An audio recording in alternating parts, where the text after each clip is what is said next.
la lluvia, tan penetrante como la espada, es tan potente como una llama, ella es tan firme como una roca. Es tu palabra, Señor, que nos ofreces, es tu palabra, Señor, que nos ofreces.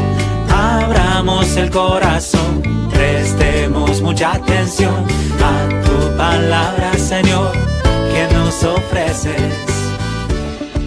Bienvenidos, hermanos y hermanas, a nuestro encuentro con la palabra, un espacio más, un domingo más, en que nos encontramos para meditar juntos la palabra de Dios en este domingo, que es el último domingo del tiempo ordinario, sí, de la primera parte del tiempo ordinario.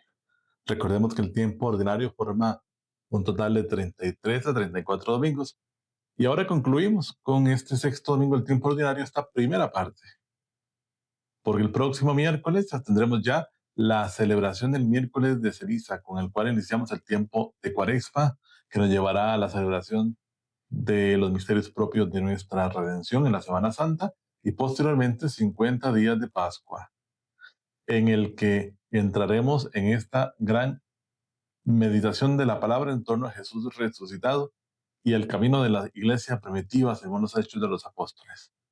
Posteriormente a ello, volveremos al tiempo ordinario. Por ahora, después de este domingo y hasta lo que será el miércoles propiamente, el tiempo ordinario hará una pausa para adentrarnos en estos tiempos fuertes de penitencia, conversión, y las cuales tienen pues una particularidad muy fuertemente marcada en la vida de la iglesia, en la liturgia y en la forma en que viviremos la celebración durante estos 40 días de Cuaresma.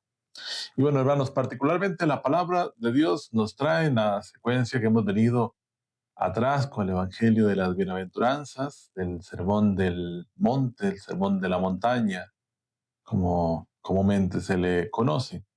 Y toda esta secuencia se mantiene y continúa en este sexto domingo con Mateo, capítulo 5, como lo veníamos viendo, versículos del 17 al 37. En este caso, una secuencia que nos habla de cómo Jesús viene a decirnos: no he venido a abolir la ley y a los profetas, sino a darles plenitud. Y nos encontramos con este evangelio, con esta imagen fuertemente marcada desde el inicio de esta secuencia del capítulo 5, Jesús como el maestro que enseña desde el monte, Jesús como el que se muestra con la autoridad, Jesús como el que se muestra capaz de dar palabra que se hace vida en su misma presencia, que nos ha dicho: bienaventurados ustedes, en contraposición a lo que se dice, bienaventurados los que sufren, los que lloran, los que son perseguidos. Y nos ha dicho también: ustedes son la luz del mundo, ustedes son la sal de la tierra. Y este Jesús con autoridad que nos enseña, nos viene a dar una gran pincelada en torno a lo que es la ley. No una ley por el cumplir, no una ley sostenida solamente en la norma, sino en la experiencia misma de el camino que transforma el corazón, desde una visión interior que transforma todo y que no simplemente se sujeta a cumplir normas o reglamentos impuestos. Bien, hermanos, para iniciar nuestra experiencia de encuentro con la palabra, siempre, en todo momento, en todo lugar, importante acogernos a la acción del Espíritu. Por eso, como siempre o en su mayoría lo hacemos en nuestro espacio, vamos a escuchar un canto al Espíritu Santo.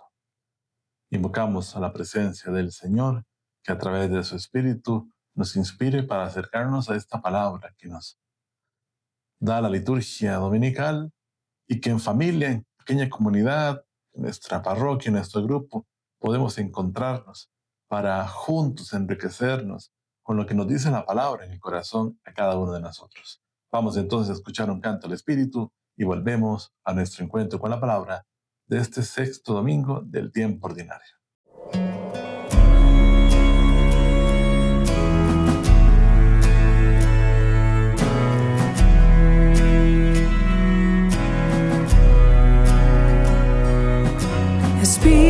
Espíritu Santo, llena mi vida, dame de tu paz. Espíritu Santo, ven con tu brisa y trae sanidad.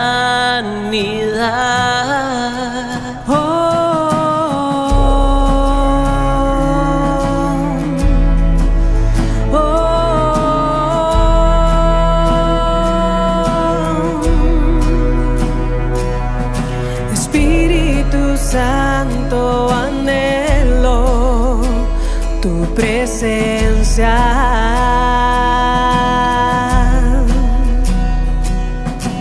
Ven con tu brisa y sopla, alienta.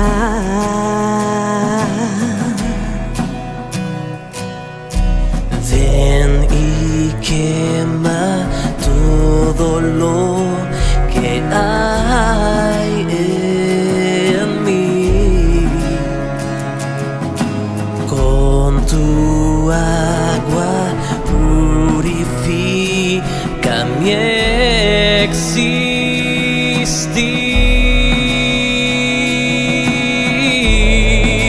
existir.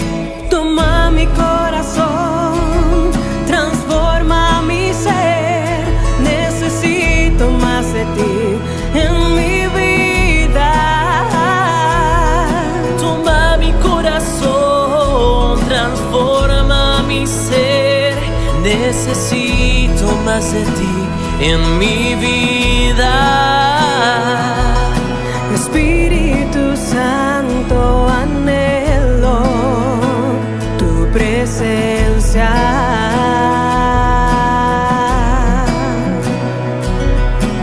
Ven con tu brisa y sopla, alienta.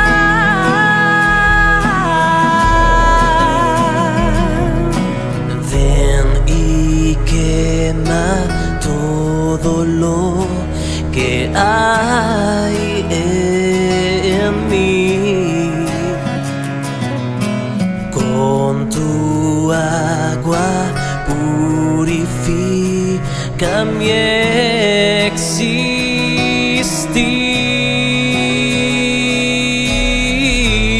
existir. Toma mi corazón, transforma mi ser. Necesito más de ti en mi vida. Toma mi corazón, transforma mi ser. Necesito más de ti en mi vida. Oh Señor, Oh Señor, oh Señor, oh Señor. necesito más de ti en mi vida. Oh Señor, oh Señor, oh Señor, oh Señor. Necesito más de ti en mi vida.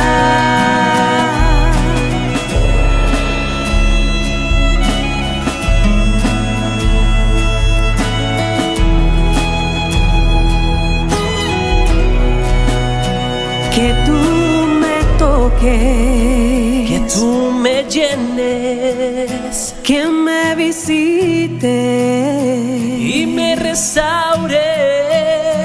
Que tú me toques, que tú me llenes, que me visites y me restaures. Oh Señor, oh Señor, oh Señor, oh Señor. Necesito más de ti en mi vida. Oh Señor, oh Señor, oh Señor, oh Señor. Necesito más de ti en mi vida. Oh Señor, Oh Señor, oh Señor, oh Señor. Necesito más de ti en mi vida. Espíritu Santo, anhelo presencia.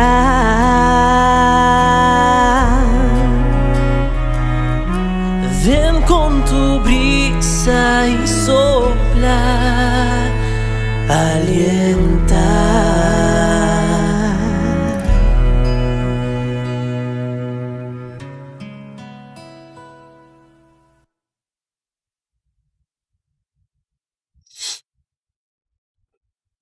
Bien, hermanos, particularmente de lo que hemos mencionado, algunas claves de lectura, como hemos venido haciendo algunos domingos atrás, para posteriormente irnos ya a una lectura del texto, en este caso, a través de las imágenes que compartimos con ustedes.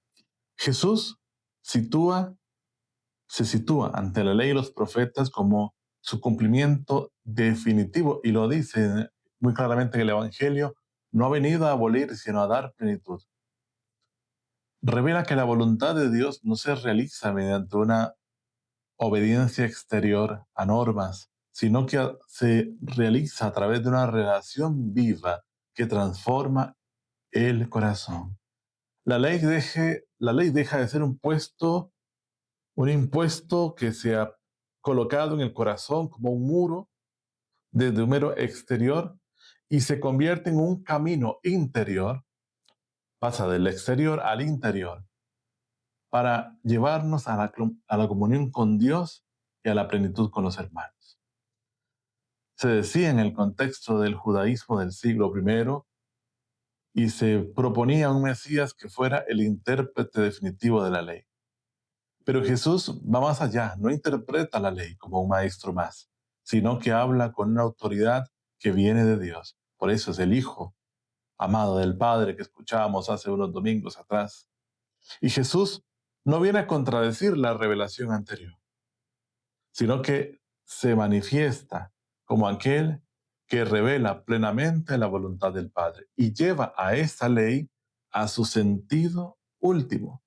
Por eso no es una mera interpretación, es la plenitud, lo dice Jesús en el Evangelio.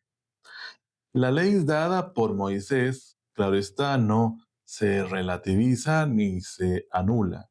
Jesús fue un judío que cumplió con las leyes de su tiempo. Es fundamental entender este concepto.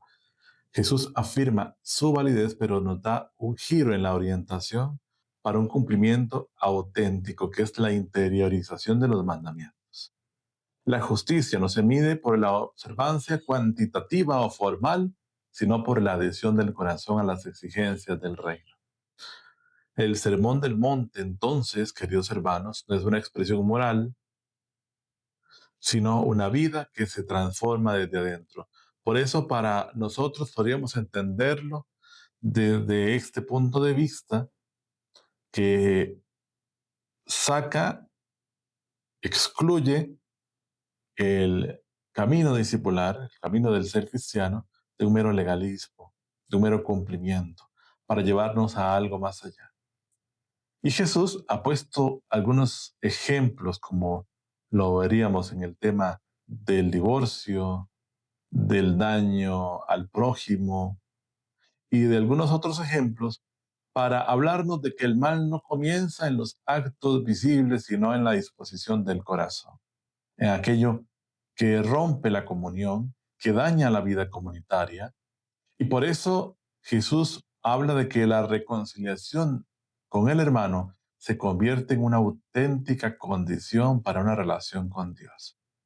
Y el culto verdadero se verifica, por decirlo así, en una vida reconciliada y coherente. Jesús nos llama a romper las ambigüedades, a tener un corazón íntegro, en donde la palabra se haga transparente y confiable y se pueda vivir expresamente a través de una vida iluminada por Dios. Por eso, este pasaje invita a leer la ley desde Cristo y confrontar la propia vida con una justicia que nace del corazón. Por eso lo decíamos, no nace de cumplir con preceptos aislados, sino de dejarse configurar interiormente por el Señor. Y aquí hablamos de una conversión profunda y de una vida cristiana íntegra, auténtica y responsable. Quizás muchos en entender el ser cristiano desde afuera, lo ve precisamente así, como un conjunto de normas éticas, morales, de comportamientos, e incluso avasalladores, que rompe y exime de la libertad a aquel que sigue a Cristo, y con una mirada hacia los cristianos como aquellos que están bajo el peso y la esclavitud de una ley impuesta, de un Dios castigador y que está observante ante cualquier gesto o movimiento humano. Por eso, entender estas claves de lectura antes de mirar el Evangelio nos va a llevar a entender más allá la visión de lo que Jesús nos propone. No abole la ley, no relativiza la ley, no anula la ley, le da su plenitud. Por eso, queridos hermanos, a la luz del texto, vamos entonces a escuchar el Evangelio que nos propone este domingo el Señor en su Santo Evangelio, San Mateo 5, versículo 17 al 37, y ya volvemos para nuestra reflexión. Cielos. No piensen ustedes que he venido para abolir la ley o los profetas. No he venido para abolir, sino para cumplir. Porque de cierto les digo que, mientras existan el cielo y la tierra, no pasará ni una jota ni una tilde de la ley hasta que todo se haya cumplido.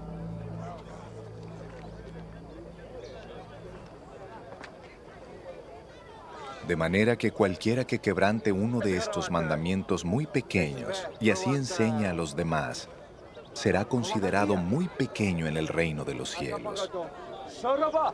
Pero cualquiera que los practique y los enseñe, será considerado grande en el reino de los cielos. Yo les digo que, si la justicia de ustedes no es mayor que la de los escribas y los fariseos, ustedes no entrarán en el reino de los cielos. Ustedes han oído que se dijo a los antiguos, no matarás, y que cualquiera que mate será culpable de juicio. Pero yo les digo que cualquiera que se enoje contra su hermano será culpable de juicio. Y cualquiera que a su hermano le diga necio será culpable ante el concilio. Y cualquiera que le diga fatuo quedará expuesto al infierno de fuego. Por tanto, si traes tu ofrenda al altar y allí te acuerdas de que tu hermano tiene algo contra ti, deja allí tu ofrenda delante del altar y ve y reconcíliate primero con tu hermano. Y después de eso, vuelve y presenta tu ofrenda. Ponte de acuerdo pronto con tu adversario, mientras estás con él en el camino. No sea que el adversario te entregue al juez, y el juez al alguacil, y seas echado en la cárcel. De cierto te digo que no saldrás de allí hasta que hayas pagado el último centavo.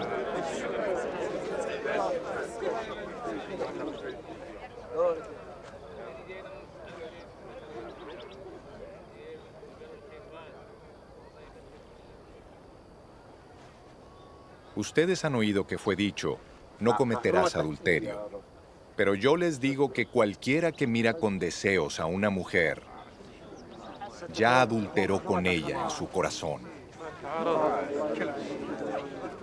Por tanto, si tu ojo derecho te hace caer en pecado, sácatelo y deshazte de él.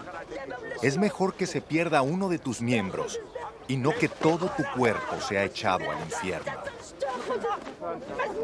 Y si tu mano derecha te hace caer en pecado, córtatela y deshazte de ella. Es mejor que se pierda uno de tus miembros y no que todo tu cuerpo sea echado al infierno. También fue dicho, cualquiera que se divorcia de su mujer debe darle un certificado de divorcio. Pero yo les digo que el que se divorcia de su mujer, a no ser por causa de fornicación, hace que ella adultere. y el que se casa con la divorciada comete adulterio.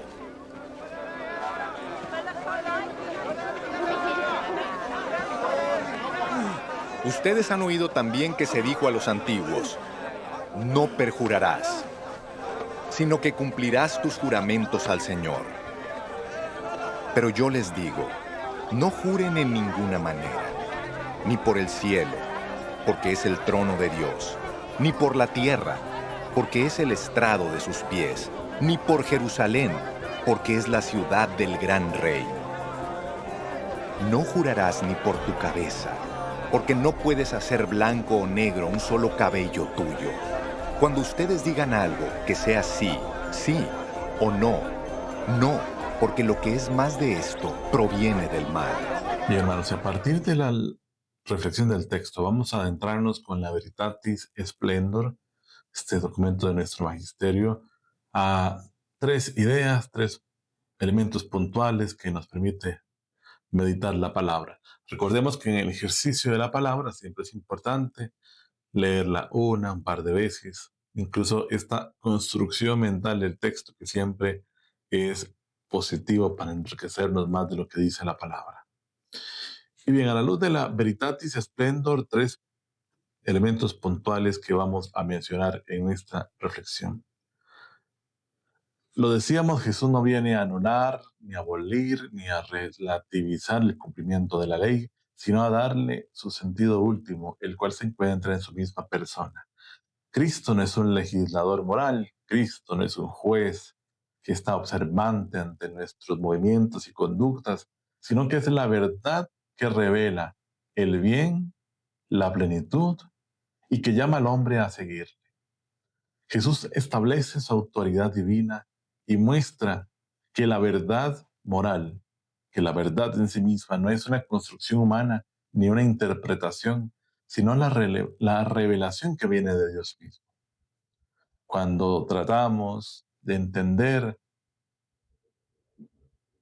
el ser mismo del hombre en cuanto a su dignidad y aquello que lo hace pleno en el mundo, no lo vemos desde un parámetro de normas o doctrinas que han sido enumeradas y colocadas, lo vemos desde la misma persona de Cristo, porque Cristo ha sido hombre y Dios verdadero. Por eso en Cristo encontramos la plenitud del hombre que está llamado también a la divinidad. Nuestra iglesia nos ofrece parámetros importantes, guías, como una iglesia que es madre y que es maestra, pero que todo viene de Cristo, porque Cristo es el fundamento absoluto de todo. Cuando encontramos o vivimos una fe en la que solo está el cumplir y el cumplir, en ocasiones bajo el miedo, bajo el temor o bajo un ahogamiento por cumplir las leyes, estamos perdiendo de vista el fundamento de nuestra fe, que es el amor hacia Dios, el amor hacia los hermanos, pero sobre todo el sentirnos amados por Dios. Por eso, queridos hermanos, en cuanto a la vida cotidiana, nuestra experiencia de fe nos invita a confrontar las decisiones concretas que tenemos en nuestra vida. No solamente de preguntarnos si algo está permitido o no, si algo corresponde o no, sino de que si nuestra vida está conforme a Cristo. Tomar nuestras decisiones en el ámbito de las relaciones personales, de la palabra, de la gestión de bienes, del estudio, del trabajo. Ya no solamente del legalismo, si es aceptado o no socialmente, o si es conveniente, sino de que si esto refleja el modo de actuar, de vivir de Jesús. Por eso es confrontar nuestras decisiones, nuestras elecciones con el Evangelio, incluso cuando esto significa ir contracorriente o asumir renuncias. Ya no lo vemos, queridos hermanos, desde un aspecto legalista, como lo decíamos, o relativista. No es reducir la fe a una obediencia fría y exterior, pero que por dentro nos llena de sufrimiento y de contrariedad. sino, queridos hermanos, poder unificar nuestra vida con Cristo y que en medio de este camino exigente también nos encontremos con nuestra plenitud de vida. Un camino que sí es exigente, pero profundamente humanizador.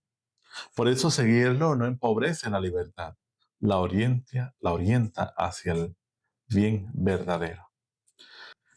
Cuando vivimos en un contexto cultural muy marcado por la confusión o la tendencia a justificar cualquier elección, también es una llamada a una conciencia formada en el cristiano, una conciencia iluminada por la luz de Cristo, un proceso continuo de conversión donde el creyente deja que Cristo ilumine sus decisiones y vaya transformando su corazón.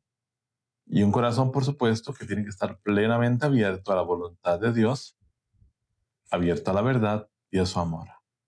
Ven este primer elemento que podríamos decir a partir del Evangelio como una meditación.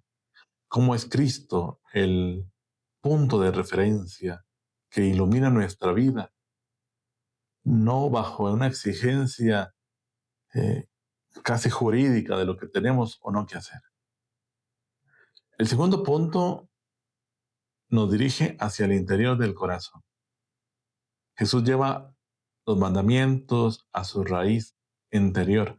Y la Veritatis Splendor justamente habla de cómo el acto moral nace del corazón y compromete a la persona en su libertad y responsabilidad ante Dios.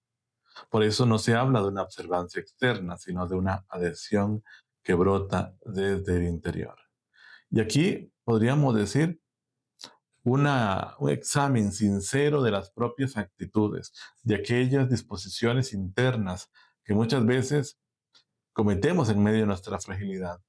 Los problemas no resueltos, las heridas, los resentimientos, aquello que en ocasiones rompe con la comunidad y rompe también con la misma dignidad nuestra y de otras personas.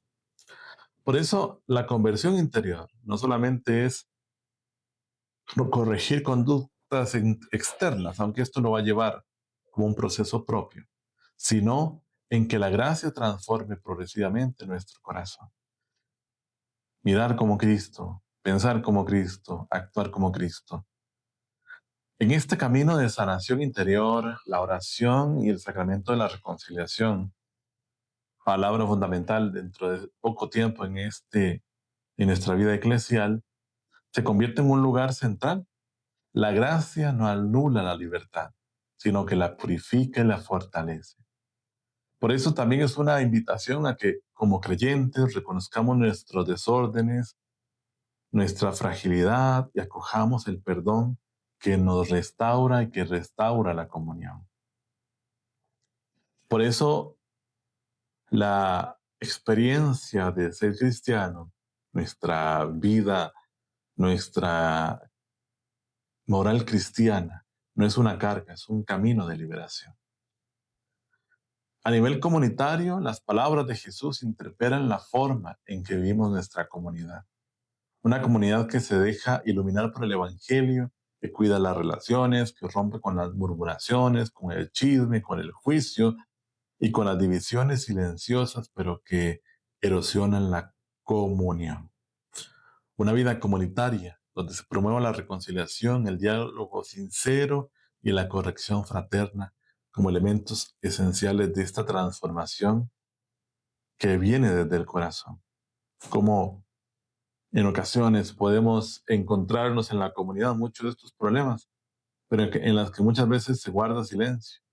Existen estos rencores, estos problemas, estas rencillas silenciosas, pero que van afectando el bien de la comunidad.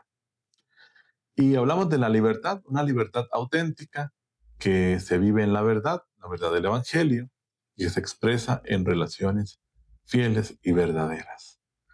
Lo hemos dicho, no limita la libertad, la realiza con plenitud. Por eso la fidelidad matrimonial, la pureza del corazón, la verdad de la palabra, son expresiones concretas de una libertad orientada hacia el bien verdadero. La libertad se pierde cuando se separa de la verdad. Por eso los ideales que hemos mencionado en el Sermón del Monte no son ideales inalcanzables, sino caminos reales de libertad. Qué bonito esta frase. No son ideales inalcanzables, caminos reales de una auténtica libertad. Hoy lo hemos dicho en muchas ocasiones en distintas reflexiones, o lo hemos escuchado, cómo hay una ausencia de vínculos estables, donde el cristiano está llamado a una libertad más profunda. Hoy también se vive el ideal de renunciar al amor para partir con otros tipos de relaciones superficiales, de conveniencia, o reducidas al placer, o reducidas a la comodidad. Por eso, vivir con la libertad que nos da Cristo no empobrece la vida, sino que la unifica. Nos libera del capricho, que es una misma esclavitud, y del miedo al compromiso. Lo vemos tantas y tantas ocasiones, queridos hermanos, en la experiencia de un amor que se sostiene bajo los intereses, que se sostiene bajo la comodidad o bajo el beneficio mutuo. Cuando empiezan a haber problemas, dificultades, se rompen los vínculos sin ningún tipo de compromiso. Por eso, queridos hermanos, ¿cómo pedirle al Señor la gracia de vivir una libertad auténtica? Una libertad que se aprende en decisiones pequeñas y cotidianas, en la fidelidad a la palabra, en el respeto a la persona y en no verla como objeto. Lamentablemente, hoy por hoy se vive mucho, tanto en Internet como en otras experiencias, en donde se reduce al hombre, se reduce a la mujer a un objeto de consumo. Una coherencia entre lo que se cree y se vive, lo hemos dicho durante estas últimas semanas.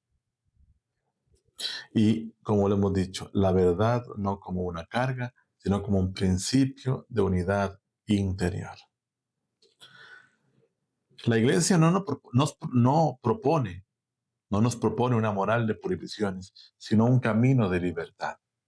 Un camino que se recorre de manera progresiva, que se sostiene con la gracia a través de la oración. Y entonces la comunidad cristiana es un espacio en donde la libertad no es negada ni reprimida, sino es educada, sanada y fortalecida a la luz de Cristo. Por eso, hermanos, el camino de nuestra fe se vive de manera personal, se unifica con nuestra historia de vida, pero también es un camino comunitario. Y estas dos dimensiones son esenciales en la experiencia de nuestra fe. Como le hemos dicho, no es un cumplimiento de normas, no es una visión legalista o juridicista, es una experiencia de conversión desde el interior que nos hace pensar como Cristo, actuar como Cristo, vivir como Cristo. No por algo nos llamamos cristianos. Entendemos lo que significa la palabra cristianos. A la luz de esta meditación, hermanos, algunas preguntas para que podamos compartir en familia. ¿Qué significa para nosotros como familia que Jesús sea el criterio de nuestras decisiones y no solo unas normas? ¿En qué momento de la vida diaria quizás nos cuesta más a unos y a otros vivir como sus discípulos? ¿Qué actitudes afectan más nuestra convivencia familiar? El enojo, la impaciencia, la intolerancia, nuestro carácter. ¿Qué aspecto de nuestra vida familiar sentimos que Dios nos invita a mejorar a partir de lo que hemos escuchado? ¿Y qué gesto concreto nos proponemos esta semana como familia a la luz del texto? Son algunas preguntas que igualmente están en el subsidio que los invitamos siempre a compartir, a descargar, a utilizar y a vivir. Un subsidio que les aportamos cada semana como un recurso valioso para que puedan también acercarse a la palabra. Y a partir de esta meditación, queridos hermanos, ¿qué le decimos al Señor en nuestra experiencia de oración? ¿Qué le decimos a Jesús que nos llama a encontrar en Él la plenitud de la ley?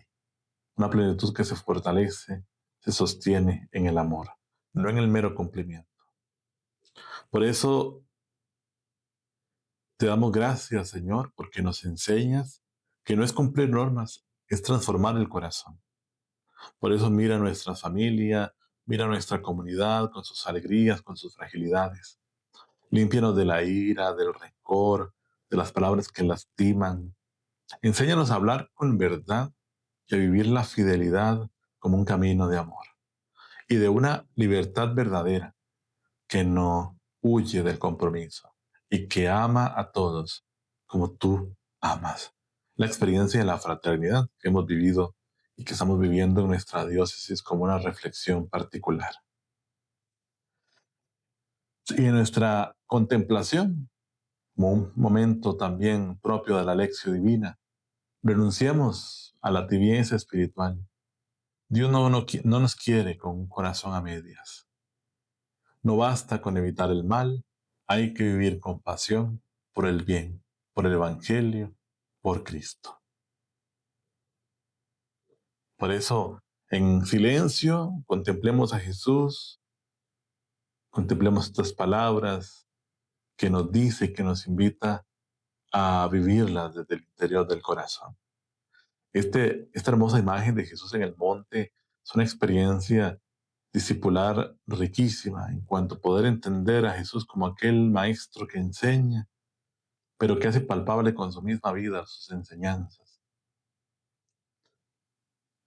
Y la acción concreta, queridos amigos, como el elemento final de la lección divina, una respuesta concreta a las palabras que hemos escuchado, una experiencia concreta a la palabra que nos invita a comprometernos esta semana a una acción particular.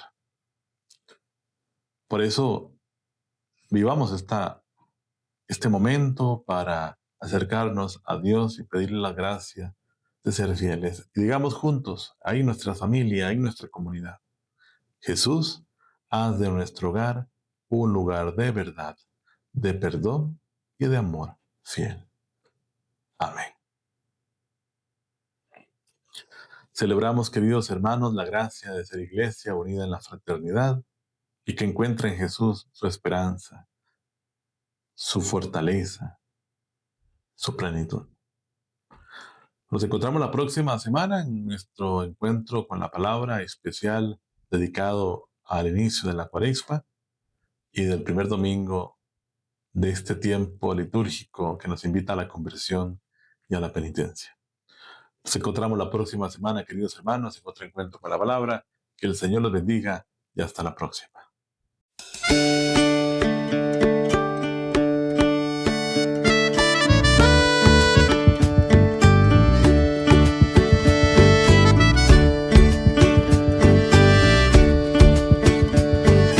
Es tan fecunda como la lluvia, tan penetrante como la espada, es tan potente como una llama, ella es tan firme como una roca. Es tu palabra, Señor, que nos ofreces, es tu palabra, Señor, que nos ofreces. Abramos el corazón, prestemos mucha atención a tu palabra, Señor, que nos ofreces.